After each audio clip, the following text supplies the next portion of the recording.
Our MC Shouta, who is the sole survivor of a plane crash, wanders around the forest looking for water to drink. Apparently, he had lost his parents in the plane crash as well. When his body eventually gives in and he begins to lose consciousness, a special forces soldier with an eye patch shows up and asks him if he wants to live. When he replies that he does, the man then makes it clear that he's going to face a rigorous life of battle that he'd regret not dying here. While the man tries to rescue him, his men try to stop him, stating that they're in the middle of a mission and that picking up trash like him would only get in the way. But the man gets furious and yells at them, telling them he doesn't take orders from people weaker than him. That was how Guzu-Kyuhei, the captain, became Shouta's adoptive father. When they return to the base, Guzu hands Shouta a revolver and tells him it's his now.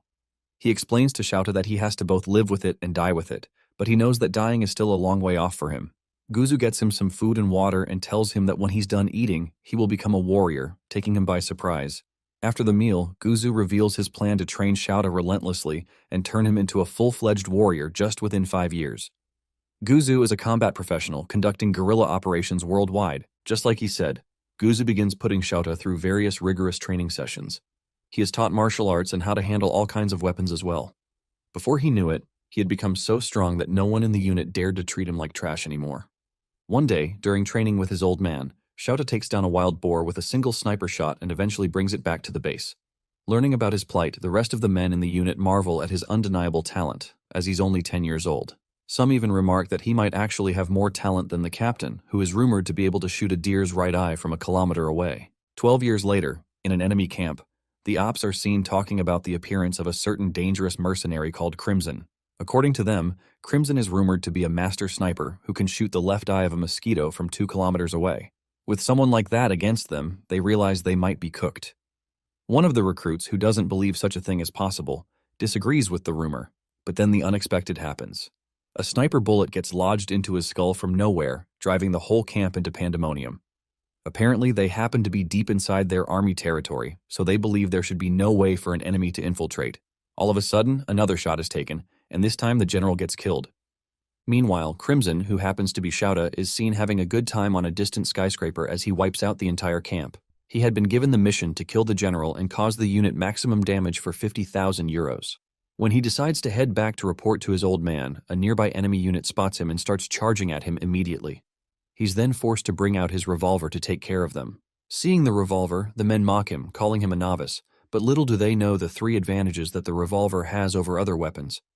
Firstly, it doesn't jam. Secondly, it can use large caliber bullets with high power penetration. And thirdly, it has received the divine protection of the goddess of the battlefield. With just 3 shots, Shouta asserts his dominance and wipes out the entire unit. He's then rescued from the scene by Guzu with a chopper. On the chopper, Guzu congratulates him for killing his 3rd general in the war, but announces that he has a new mission where Shouta is expected to go to Japan. As expected, Shouta assumes that it's probably an assassination mission involving the prime minister or someone else of a high caliber. But the old man interrupts, telling him he's going to be teaching in a prestigious high school. Since Shouta can fluently speak 5 languages, Guzu tells him his mission will be to infiltrate the school as an English teacher.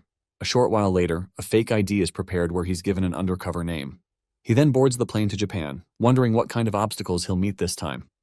Arriving in Japan, Shouta stops by to get some food at a convenience store. He's pretty impressed by the taste, hygienic packaging, and most importantly, the cheap cost. But what strikes his attention the most is how peaceful the place appears to be. Looking around, all he sees are people going on dates, picnics, or just having fun in general. He then wonders what mission could be waiting for him in such a peaceful country. After eating, Shouta heads to the safe house that was prepared for him. Getting to high-class residential area, he finds his apartment within a skyscraper and is impressed with the looks. The apartment also happens to be close to the school he has been sent to teach at. When he gets in, Shouta notices something unusual, but decides to sit down anyway. Shortly after, a man comes charging at him from behind with a knife. Thanks to his sharp observation skills, Shouta can detect him on time. He picks a bottle of water and throws it at the man to disrupt his field of vision. He then punches him straight in the face to the man's surprise. Not relenting, the man still attempts a full swing, but Shouta evades it easily and knocks off the knife. Seeing his raw physical abilities in person, the man confirms for a fact that he's the well-rumored Crimson.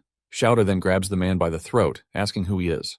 The man surrenders himself easily, stating that he must have overestimated himself to think he could beat the legendary Crimson alone. Shouta, feeling cocky, tells him he should come with a team of 5 next time. All of a sudden, a young lady shows up behind him with a pistol aimed at his head, ordering him not to move. Shouta, who doesn't seem the least bit surprised, just casually tells her the hammer is not cocked, causing her to get flustered. He then turns around and grabs the cylinder in an instant, telling her to be more careful next time. The lady thanks him for the tip, but tells him she would be needing it as all they're here to do is provide rear support for him. They then officially introduce themselves as Ulfheim and Maylene. Ulfheim will be infiltrating the academy as an art teacher to provide support to Shouta and help him get settled into the culture. Maylene, however, will be infiltrating as one of the students to equally render support from the shadows.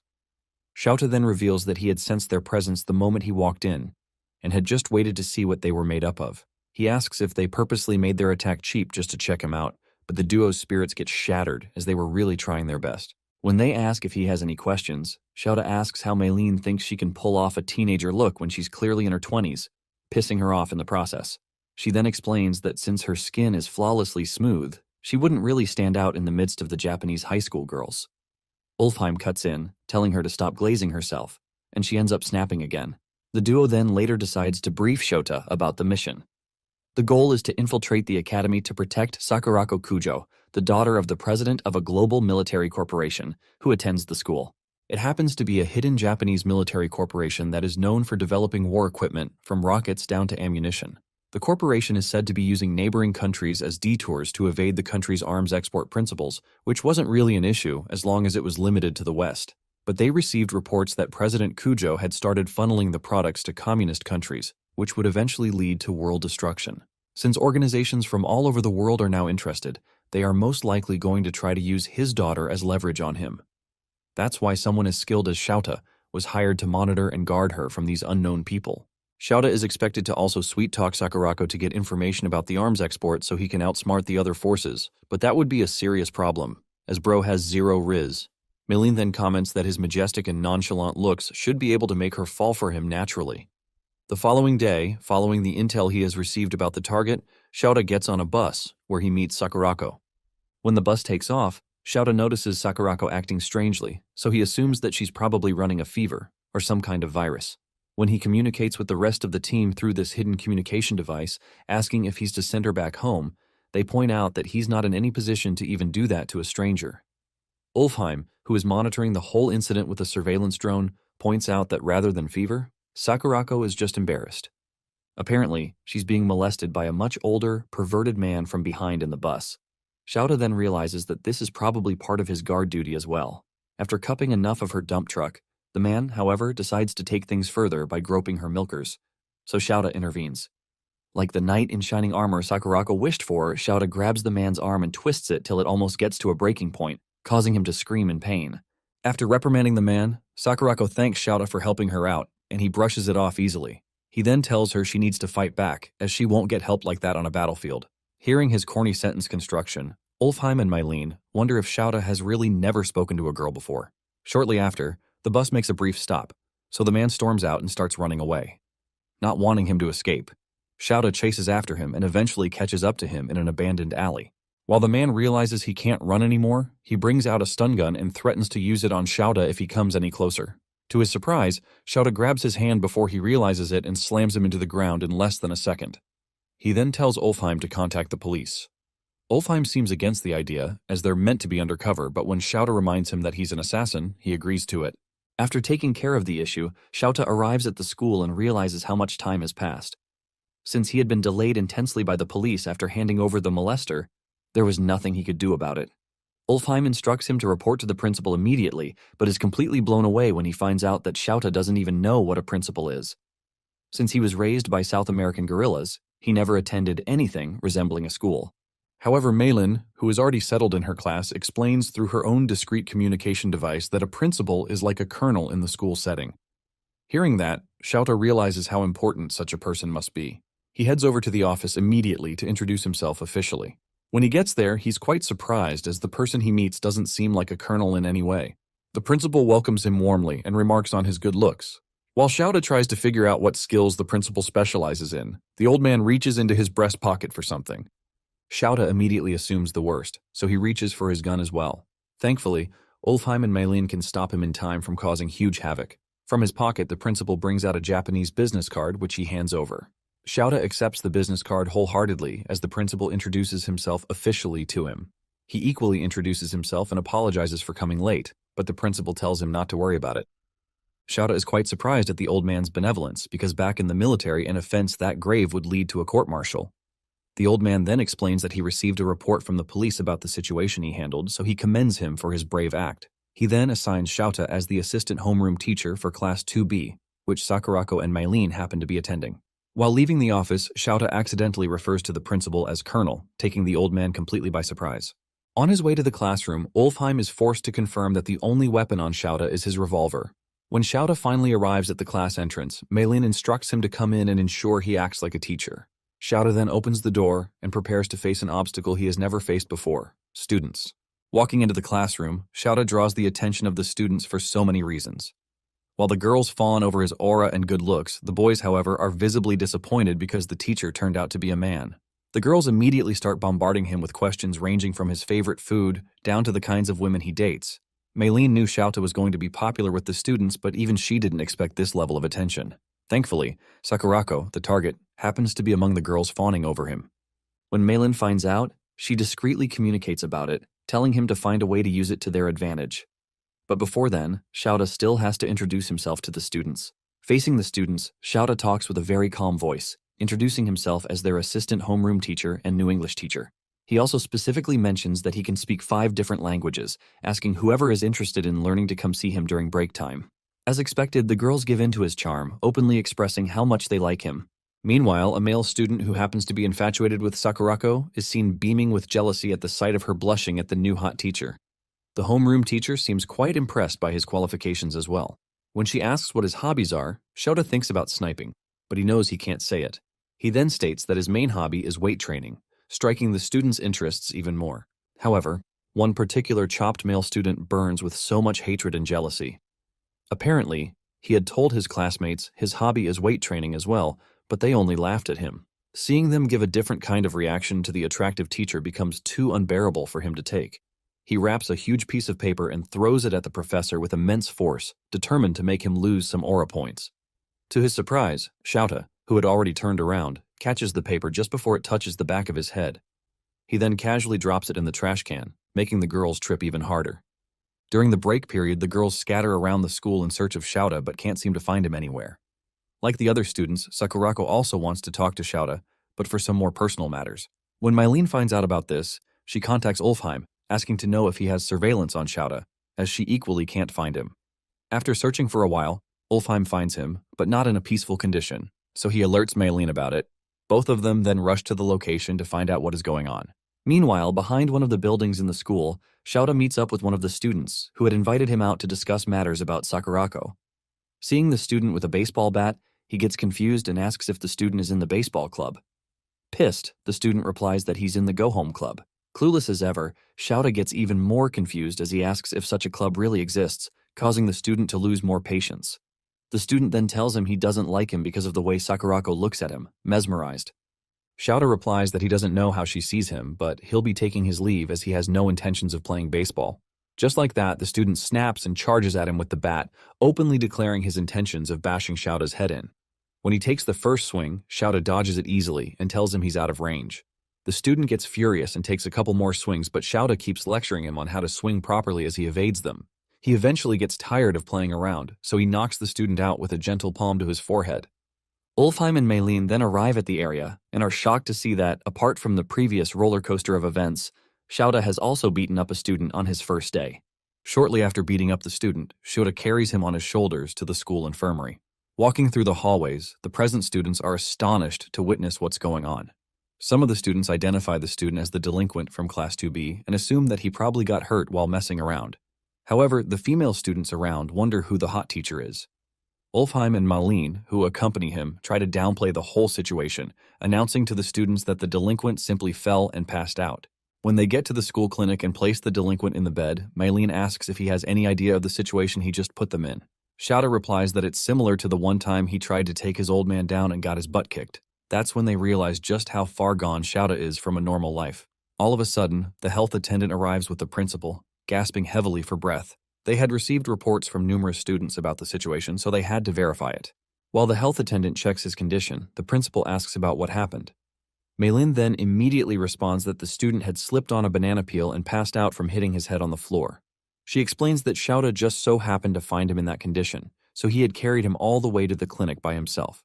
The health attendant then cuts in that the injury doesn't seem like a banana peel-inflicted movie and that they can't fool him.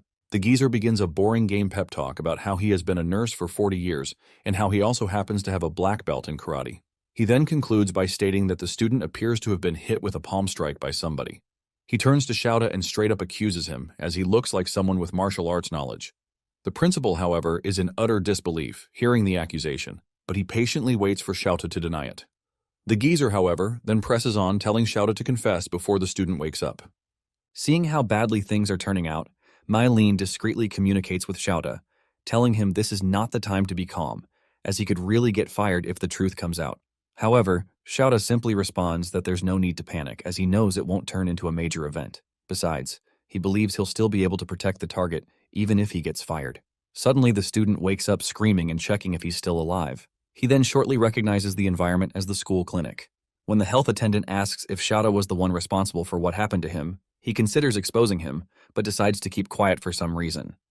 The old man interprets his silence as intimidation, so he proceeds to call the police to report the case as assault, but to his surprise, the student stops him. He then tells him he sustained the injury from falling and that they shouldn't make a big deal of it. The attendant believes he's lying, so he tries to press further, but the student snaps and calls him a toothless old geezer, asking him to mind his business. As expected, the geezer's anger gets taken away from the actual incident and targeted at the student's rudeness. While the delinquent walks past Shouta, he whispers that he's going to make him pay for what he did to him. Thanks to the delinquent's unruly behavior, the team manages to clear the air, so they get to leave scot-free. While they head out, Shouta casually mentions how similar delinquents are to mercenaries in the aspect of upholding their reputations. He had taken a gamble on the fact that the delinquent wouldn't want news to get out about him getting ragdolled by a new teacher in school. Hearing this, Ulfheim and Maylin are pretty impressed as they confirm that Shouta is indeed no ordinary mercenary. The team then decides to resume their duty of protecting their princess. On their way, Maylin makes a corny joke, likening their mission to the Mario Brothers, but as expected, Shouta doesn't get it. Meanwhile, a suspicious student is seen stalking Sakurako while thinking to himself that all he has to do is capture her, and then the world can be his. The team eventually finds Sakurako changing her shoes in front of the school locker room, so they realize she's about to head home. Ulfheim, however, voices out his concerns about the Japanese unusual culture of switching shoes when the school clearly has cleaners. But Maylin teases him about it, calling him ignorant. Both of them then get into a squabble as they begin calling each other names. While Sakurako heads out, Shouta notices something unusual, so he orders Ulfheim and Maylin to freeze. He then points out the fact that while the other students are leaving, a particular student seems to be standing still in the locker room. Worse still, he's standing directly behind Sakurako's shoe locker. Meanwhile, the student is seen setting up a peephole under the locker so he can take pictures of Sakurako without anyone getting suspicious. While Shouta tries to call out to him, the creepy student picks up her indoor shoes and begins to sniff them like his life depends on it. Seeing this, although Sakurako is still suspicious, the other two understand the situation, so they ask him to leave the student be. They explain that the student is simply a pervert, popularly known in Japanese as a hentai. As expected, even though the term hentai has now become a globally understood term, Shouta still has no idea about it. While the strange student sniffs the shoes, he imagines himself in a kinky situation where Sakurako is a dominatrix, and he's her slave. Ulfheim explains to the puzzled Shouta that there is just a set of mentally derailed people who steal people's stuff and use them to fantasize about them, without actually talking to them. Shouta, however, refuses to believe that someone that weird exists. He believes the kid has a motive, so he makes up his mind that he's going to interrogate him directly. When Shouta leaves, Maylin wonders if he's going to be okay, but Ulfheim asks her to let him be, as he needs to experience stuff like this to understand the world better. He then instructs her to go after Sakurako and try to befriend her to make things easier. Maylin then takes off, leaving Ulfheim to handle the situation with Shouta so it doesn't get out of hand. While the creepy student walks home, staring at shots he took of Sakurako earlier, Shouta shows up behind him in a disguise and puts a plastic bag over his head. He then instructs him to cooperate with him as long as he wants to make it out alive. The student cooperates, so Shouta takes him into an abandoned warehouse where he straps him to a chair. He then questions the kid rigorously, asking what organization hired him, while threatening him with a piece of broken glass. The kid seems completely clueless, so Shouta lists out a series of well-known organizations, asking which one he belongs to. He then tells the kid that he has killed members of all the top secret organizations and that he won't be an exception if he keeps trying to harm Sakurako. Terrified to death, the kid immediately explains that he's not trying to harm her in any way, but Shouta still doesn't believe him. He accuses the kid of trying to add some poison or explosive compounds to Sakurako's shoes when he was toying with them earlier. But the kid explains that there's no way normal civilians can get stuff like that in modern-day Japan. Still, Shouta decides to take his interrogation to the next level. He tells the boy that he's going to peel the skin of his neck, and that if he flinches, then he's an agent targeting Sakurako, but if he endures it, then he's a high-guts agent with deeper intentions towards her. Hearing his condition, the boy, who was already drenched in bodily fluids, starts to panic even more. Shouta then fakes an attack towards the kid, causing him to piss himself and pass out. From his reaction, he can confirm that the student is not an agent. Shortly after, Ulfheim walks in and thanks Shouta for holding himself back from actually attacking the student. They take the student to a bus stop and leave him there to regain consciousness as they leave. They both then head over to resume Sakurako's protection. Meanwhile, Meilin catches up to Sakurako and pretends to be headed her way, but little do they know there's a professional sniper awaiting orders to take a shot at Sakurako. Upon spotting Meilin approaching Sakurako, the sniper, who doesn't want to mess up his mission, decides to wait for the perfect shot at his target. Meilin, on the other hand, who is oblivious to what's going on, chats with Sakurako, asking about makeup and whatnot. She introduces herself as a foreigner currently studying in Japan. When she hears that Japanese schools don't allow makeup, Meilin gets pissed, and she attacks the schooling system for being strict. She then mentions how students overseas can dress and act the way they want and even smoke. Sakurako is stunned by the level of liberty other students have. Unknown to her, she's at the edge of the walkway, so she loses her balance and nearly falls to the road where an incoming vehicle is fast approaching. Thankfully, Ulfheim shows up and saves her from being run over. As a result, Ulfheim gets drenched from the puddle the car had splashed, but he doesn't mind as long as Sakurako is well. Shocked, Sakurako thanks him and apologizes for getting his shirt drenched. To her surprise, Ulfheim winks at her and calls her a princess who almost got her clothes ruined. Sakurako quickly clarifies that she's no princess, but Ulfheim insists that all women are, according to God's decree during the 7 days of creation. He holds her hand and tries to plant a kiss, but Meilin, who has been watching him sim over Sakurako, snaps and knocks him out like Chun-Li in Street Fighter. She immediately tells him that kissing someone on the hand isn't allowed in Japan. She attacks Ulfheim's origin, and they argue like cats and dogs. After watching them throw words at each other, Sakurako calls them a funny bunch that bicker like brothers and sisters. The assassins then talk to each other, and Meilin learns from Ulfheim that someone had tried targeting Sakurako. Meanwhile, on the rooftop, the sniper has his sight locked on Sakurako, but Shouta shows up and blows his brain out. Shouta then wonders who they are and if they want to capture Sakurako. Later that night, in Sakurako's room, Kane, Sakurako's maid, sees Sakurako sighing over and over, so she asks the girl what the matter is. Sakurako is immediately flustered, but Kane reminds her to call her by name, as her dad had instructed. Sakurako hesitates and does as told, and the angry maid finally calms down. Kane then reminds the girl that she should not forget her pride as the daughter of the Kujo family. The family has been a noble one that has existed since the Heian era. After being scolded, Sakurako asks Kane if she has ever been in love. It takes Kane a while to understand what Sakurako meant, but when she does, she tries talking about how being a part of the Kujo household affects relationships. Sakurako immediately denies being the one in love, but to her surprise, Kane tells her there's no family rule forbidding falling in love with a commoner. Kane tells her that, despite being a maid of the Kujo family, she's a woman first and foremost, and she is an ally to all ladies in love. She holds Sakurako's hands and makes a pinky promise with her while telling her that she supports her decision. Sakurako rejoices after getting an ally, but doesn't hear Kane speak about how the gentleman she expects Sakurako to be in love with is reasonable. The gentleman in question fires some shots at dummies in a practice arena, and it all hits the bullseye. Meilin checks the dummies and sees the shots are skewed towards the left, so she asks why it is called a bullseye. Ulfheim shows her a diagram of the human anatomy and tells her the human heart is on the left side. She gets embarrassed and insults Ulfheim for trying to show off. Ulfheim then praises Shouta and tells him he can win a gold medal in the Olympics with the level of his skill. Shouta calls the Olympics an amateur competition that he doesn't want to partake in because he's a pro.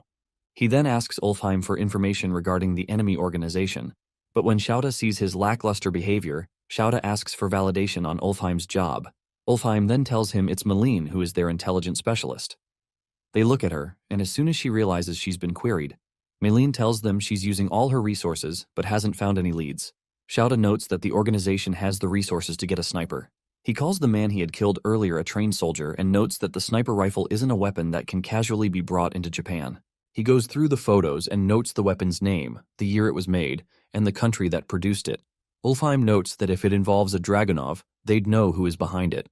Maylene takes out an axe and calls him an idiot, because no one sane will walk around the street with a bloody axe.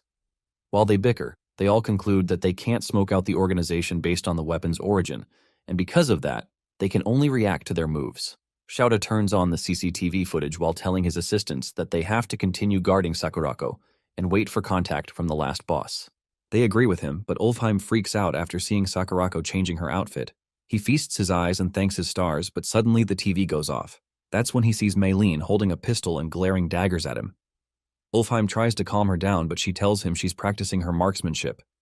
Immediately, bullets whiz through the air and Ulfheim dodges for his life. While the two are at it, Shouta thinks about how his adoptive father gave him this unclear mission. Unlike other missions, which didn't require much processing power and had clear objectives, the current one's goal is extremely vague. Shouta wonders if all he has to do is just to protect Sakurako, but his troubled mind thinks there might be more to it. Meanwhile, elsewhere, a military squad completes its suppression mission. While the members celebrate, a curious fella amongst them goes looking for the last boss inside the building, and when he sees him, he's confused when he sees the old man staring at the sky. The soldier then speaks to his commander, saying he's lost in thought, and the last boss tells him that he was wondering if the same night sky he's looking at is connected to Japan. That same night, Shouta had a dream about his past. How he was raised by his adoptive father after being found almost at the point of death and trained harshly till he became a pro. By the time Shouta had become an adult, he had earned the name Crimson, which was a result of the blood he made his opponents shed during missions. Back then, Shouta dominated the battlefield with crimson flames, and now he fears that the same flames might one day burn him to ashes. The next morning, he wakes up unclad and decides to do some light workout. Unfortunately for Ulfheim, he walks right into the room without knocking, and as a result, an unforgettable image gets burned into his retina. As he tries to forget what he had just seen, Ulfheim says he'll need to go on a date with 6 different ladies to cleanse his eyes. As Shouta dresses up for school, he asks Ulfheim if he's good at such a mission, and Ulfheim brags about being able to complete it within a day. Curious as to why Ulfheim entered his room, Shouta asks Ulfheim why he's around, and Ulfheim latches onto him before saying that he was worried about him due to the night and day difference between war and Japan. He then urges Shouta to eat breakfast with him before they head to school. Shouta agrees and heads to school after a couple of minutes. In the classroom, he reads an English novel to his students, but the females fawn over him. Maylin sees how bright red Sakurako's face is, so she calls her cute. Meanwhile, one of the male students, named Hideki, gets pissed at Shouta for getting the girls to fall for him. He wishes he were popular because what matters to him isn't looks but how pure a person is. Coincidentally, Fuse glares daggers at the teacher, while Sakurako looks at him with admiration. Later that day in the restroom, Hideki approaches Fuse, and after seeing how angry and hostile the latter is, Hideki tells him he's on his side. Confused, Fuse reminds Hideki that he's a loner, and Hideki accepts, but he then brags about his wealth. Fuse affirms that Hideki is rich, and Hideki tells him that if they combine forces, he can pay the delinquents Fuse can call over and have them beat Shouta up. Fuse thinks about and immediately buys the idea, so they shake hands and ally. Immediately, Fuse contacts delinquents all over the city and promises to pay them for the job, so they hurry over in their vehicles, feeling excited about their mission. The following day, as Sakurako gets down from the bus and walks to school, the students adore her beauty. Meanwhile, in a bus parked not far from their school, Ulfheim and Maylene monitor Sakurako with one of their drones. There, Ulfheim praises Sakurako's beauty, and even Maylene had to stylishly admit that Sakurako is above her. Although her use of grammar gives her a false hope that she stands a chance, Ulfheim breaks her bubble, and they almost get into a fight. Confused, Ulfheim asks why Sakurako acts carelessly because by all standards, she's supposed to be guarded and not walking alone to school. Maylene squarely reminds him that it's the reason they are employed, but Ulfheim reminds her of how powerful people have envoys. Realizing what he means, Maylene then explains that it's Otori Academy's rules that forbid students from commuting to school in vehicles. The school doesn't allow classism, and all classes of society attend. Maylene tells Ulfheim that the school motto is independence and self-reliance, but Ulfheim takes it as an instruction for the rich students to learn from the commoners. Maylene then continues by explaining that Sakurako's dad initially wanted his daughter to attend an all-girls school till university, but the young lady insisted on going to Otori. While watching Sakurako, Ulfheim says she captivates every man around her by walking. Maylene then tells him it's the same for Shouta. They watch Shouta walk to the school and see as many girls fawn over him. Ulfheim stares at the two popular figures and says they could have been a royal couple had they been in a different time. Maylene partly agrees, but then notes that trouble always looms whenever a prince and princess fall in love. She instructs Ulfheim to point the drone's camera ahead of Shouda, and when he does that, they see Fuse with a group of delinquents standing in Shouda's way. Fuse mockingly greets Shouda, but Shouda casually replies. The boy gets pissed at his teacher's behavior, but it still stands as a hindrance. Maylene and Ulfheim, who observe through the drone, indirectly call Fuse a caveman for showing up with reinforcements after Shouda had previously floored him. Ulfheim then tells Maylene that there's a problem, and it is that numbers don't matter before the legendary Crimson. Since Shouda got the message, he pulls off his tie and asks Fuse to follow him somewhere quiet. Fuse agrees, and they go to the riverbank. There, Fuse cockingly declares that they outnumber Shouta 20-1. He believes Shouta doesn't stand a chance due to the difference in numbers, so he gives the teacher the option to cry and apologize, and that way he may be spared. To their surprise, Shouta gives them the same condition and then reminds them that he wishes they didn't fight because he's their teacher. They laugh at him and conclude that Shouta isn't good at math. With 2 words, Fuse orders the delinquents to fight Shouta. They immediately rush at him, but he folds them and whoops them like it's a walk in the park. The others get terrified as he perfectly knocks down their comrades. They say Shouta isn't human, but Shouta assures them that he is. But he was simply trained on the battlefield. As he strikes most of them down, the others panic and yell that they weren't informed beforehand about how strong Shouta was. Fuse gets mad at them for failing to take down one man, so he yells at the bikers to run Shouta over. One of the delinquents immediately starts his bike and charges right at the English teacher. What happened next shocks everyone watching, as they did not expect Shouta to step on the bike and kick off the rider like a ball. He picks the bike up and sits on it. Fuse loses his fuse and yells at the others to attack Shouta, but Shouta shocks him by driving straight at him like a raging bull, but then momentarily stops inches from his face. Fuse sweats buckets and falls to the ground, but still tries to act tough, so Shouta tells him to thank his stars that the Japanese bikes have well-built security systems. The teacher then asks them if they still want to have a go at it or not.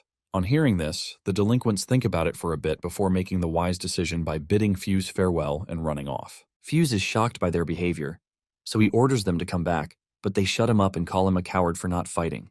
The other boys who stick around advise Fuse to give up since they never stood a chance when they were about 20 compared to now. Frustrated, Fuse grits his teeth and then yells at Shouta, calling him a fighter. Shouta calmly replies to him by asking what Fuse wants, then calls him a coward. Fuse then admits that Shouta is good at fighting, but then asks if he has guts. Shouta asks him what he means, and Fuse tells them to settle it with a chicken race. He gets on another bike to challenge Shouta in the game, whereby the first person to apply the brakes between them as they drive towards the wall loses. Maylene gets mad after seeing Shouta agree to such a ridiculous game, so she asks Ulfheim to connect her to him. Immediately as the connection is made, she asks him if he seriously wants to take up the challenge, and Shouta affirms. She then asks him if he's dumb because he can easily solve the matter by beating them to a pulp. She then asks him what he'll do if, by some chance, he loses the chicken race. Shouta plans to find out when he crosses the bridge. With that, he disconnects the audio. Maylene yells at Ulfheim, saying that Shouta has violated orders. She worries about what the boss will say if he finds out. Maylene then asks Ulfheim to turn back the audio, but to her surprise, he refuses. She snaps at him and hits him for being so stupid, but Ulfheim tells her that Shouta would never lose. The day Shouta knocked out Fuse when the brat tried attacking him, Shouta carried the boy back to the infirmary. Then, Ulfheim had asked Shouta why he was being too nice to the boy, so Shouta narrated how he had a soldier much younger than him join his unit when he was fighting in the jungles of South America. Despite the boy being very young, Shouta and the last boss had allowed him to participate in the war because the boy needed to feed his family. Back then, Shouta had grown close to the boy and tried teaching him Japanese. Unfortunately, the day after he taught the boy how to say goodbye in Japanese, the little soldier was killed in action. Now, the reason Shouta had decided to help Fusey was that he looked just like the fallen little soldier. As Ulfheim watches them about to race, he sees Shouta smiling after being trash-talked by Fuse, and notes that Shouta might be better suited as a teacher than a mercenary. Rain starts falling at the venue, and as they rev their bike, preparing for the race. The referee announces that they are to take off as soon as the can he throws hits the ground. Maylene has a bad feeling about the race, but Ulfheim calms her down by saying Shouta is a teacher after all. She refuses and says he's just a legendary mercenary. Still, Ulfheim supports Shouta and tells her that Shouta might become a legendary teacher. Curious, he anticipates the outcome of the race. A few seconds later, the referee throws the empty can into the air, and as soon as it lands, the bike riders kick off. Shouta outpaces him and accelerates towards the wall. Fuse also picks up speed, and it has his henchmen worry about him. Still, Shouta doesn't waver and doesn't reduce his speed despite the wall getting closer than ever. Seeing this, Malin freaks out, knowing that if they crash into the wall at that pace, Fuse will die. Ulfheim, on the other hand, commends Fuse for being gutsy, but Malin worries about Shota's teaching career because if he gets Fuse killed, that'll be the end for him. Ulfheim, on the other hand, says that can only happen if Shouta abandons the boy, but he is sure Shouta won't do such a thing. As they approach the wall, Shouta glances at Fuse and sees the boy risk his all just to save his face in school. At the last minute, Fuse applies his brakes out of fear of being turned into mashed cheese, and immediately Shouta intervenes by leaping off his bike and saving the boy. He acts as a meat shield while falling to the ground and protects Fuse from being grazed. The bikes, on the other hand, slam into the wall. Shouta then gets up after sustaining an injury on his forehead and asks Fuse out of concern if he's okay. Fuse wakes up and sees he's safe, so he assesses the situation and realizes that Shouta had saved him. Shouta observes him and relaxes after seeing that Fuse isn't hurt, so he walks away. Utterly confused, Fuse asks Shouta why he saved him, and Shouta should have left him alone. Shouta then realizes that the reason Fuse has been acting this way is that he is always alone.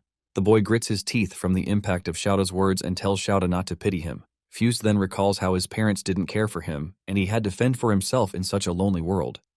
Shouta approaches him and tells him that in the world he knows, children aren't left alone because they are also valuable combat assets and labor forces. He explains to Fuse that he has lived in a world where a child's life is as light as a feather, but it's a problem for Fuse, who hasn't reached out to all these while. With that, Shouta stretches his hand at Fuse, and the boy is shocked to see someone show concern about him. Shouta then tells Fuse that he isn't alone, and if he ever feels like lashing out or getting pissed off at something, he should come to him. And if it's a fight, he'll take Fuse in as many times as he wants. The boy bursts into tears, and then shakes Shouta, agreeing. At this point, Malin admits she's amazed by Shota's hot bloodiness. She agrees, just like Ulfheim, that Shouta isn't acting out of character. Outside, as Shouta and Fuse leave the riverbank, Fuse confirms that Shouta just moved to their town, so he offers to lend a hand to Shouta in case he needs anything. Shouta agrees by using weird terminology, and the boy struggles to grasp what he's saying. Malin then realizes that their organization has to clean up the mess Shouta and Fuse had made. Worst of all, she's the one in charge. As the males walk back to school, Hideki stares at them from afar and curses Fuse for being a coward. He changes his mind and vows to get Shouta expelled from their academy. A few days later, Hideki hugs and tries to kiss the portrait of Sakurako in his room. Suddenly, his housemaids come into his room to clean it up after informing him beforehand. He quickly covers her portrait and looks very embarrassed due to almost being discovered. He then yells at them for entering his room without his permission and threatens to have them fired. He orders the old ladies to leave his room, and as soon as they leave, they continue their cleaning elsewhere while talking about how the lord of the house will be pissed if they don't clean Hideki's room. Another maid tells her not to worry because the geezer is always so busy with work that he rarely comes home, and when he even comes home, he always heads straight for the villa in Izu where he polishes his favorite vase. Just like they have said, Hideki's dad currently admires his vase, which he calls Kakimon, a national treasure. Meanwhile, the maids are fed up with Hideki's behavior because he does whatever he likes since he's spoiled with money. He even orders food when the maids could have made one for him. Pissed at their nagging, Hideki calls them lowlifes who shouldn't tell him how he gets to spend his allowance. They stare at him judgmentally and vow to ensure their children don't turn out like him. 1 week later, Sakurako plays the piano during music class, and the entire class applauds her. Ulfheim and Malin confirm there are no abnormalities on Sakurako's front as usual. They talk about how nothing has happened since the sniper incident, and it's been peaceful ever since. Curious, Malin asks Ulfheim what Shouta has been up to since she hasn't seen him since morning. Ulfheim then reports to her that Shouta is getting chewed out by the principal. Malin leaves the music room after hearing that Principal Tazaki has summoned Shouta. Meanwhile, at the principal's office, Tazaki tells Shouta that there's a troubling case against him. Shouta, as usual, acts strictly and rigidly around the principal like he's talking to a colonel. He asks the principal what he did, and Tazaki shows him photos of him clobbering the delinquents by the riverbank. Shouta simply calls it a photo from the extracurricular lesson they had the other day, and he doesn't see any problem with it. Tazaki then tells him the photos were distributed to the PTA. Oblivious to what that stands for, Shouta compares it to NATO, thinking it's the Asian version, but Tazaki explains that it's the Parent-Teacher Association. Still oblivious to what it is, Shouta relaxes, but the principal tells him not to underestimate PTA because it currently holds more power than the principal.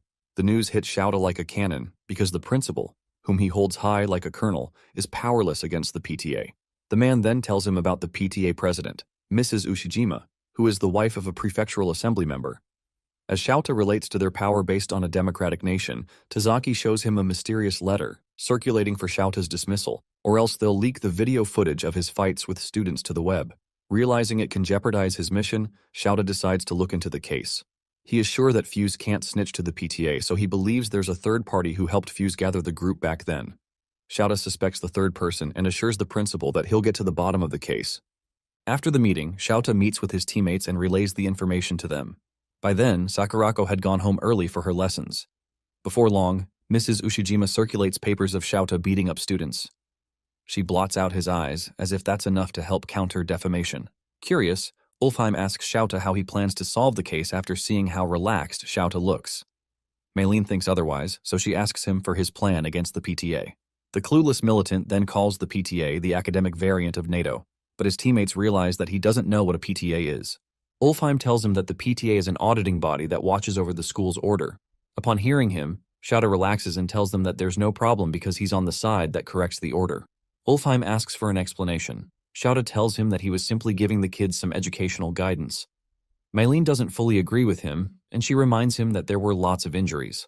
She tells him it isn't some hot-blooded teacher drama, and they aren't in that kind of era anymore. Ulfheim then tells her that he simply has to create Shouta's era. They talk back and forth till Ulfheim asks her if she's gotten the intel on who is behind the whole incident. Maylene smirks and affirms she has found the culprit. She shows them photos of Hideki Mogi, a rich bozo who set up the whole ordeal and filmed it to try to trap Shouta. Ulfheim asks for Hideki's motive, and Maylene tells him that Hideki has a crush on Sakurako, so he must have hated Shouta, who is popular with the ladies. Ulfheim sees how troublesome the situation is because he can't get to correct Hideki like the usual delinquents, since the boy will hold a grudge against him if he tries it. Maylene agrees with him but notes that they have to solve the case. They ponder on the matter, and to their surprise, Shouta, who has been quietly reading through a report, closes the book and tells them he can solve the problem within 1 or 2 days. They curiously ask him for the details, and he tells them. That same evening, Hideki confronts Fuse for failing to get rid of Shouta despite paying him handsomely. He gets mad at Fuse for wagging his tail at the teacher, but Fuse tells him that Shouta isn't a bad guy. Hearing Fuse speak positively about the teacher makes Hideki furious, so he tells Fuse to snap out of it and tells him they aren't in a soap opera. Hideki then shows Fuse the article he had published and says it's only about time before Shouta gets fired. Fuse looks at the article and then tells Hideki that it's pointless to talk to him. He pats him on the shoulder, and as he walks away, he tells Hideki that he hopes he can change someday, and when that time happens, they should go to the arcade together. Hideki stomps his foot angrily after hearing Fuse back out and calls the boy a coward. He calls Fuse a pauper who is just after his wallet. Left alone, Hideki notes that everyone is dancing to Shouta's tune because of his good face, so he plans to make the teacher taste hell. Later that night, the 3 agents drive through the city in a disguise, and they have Hideki, who is in tears, bound and gagged.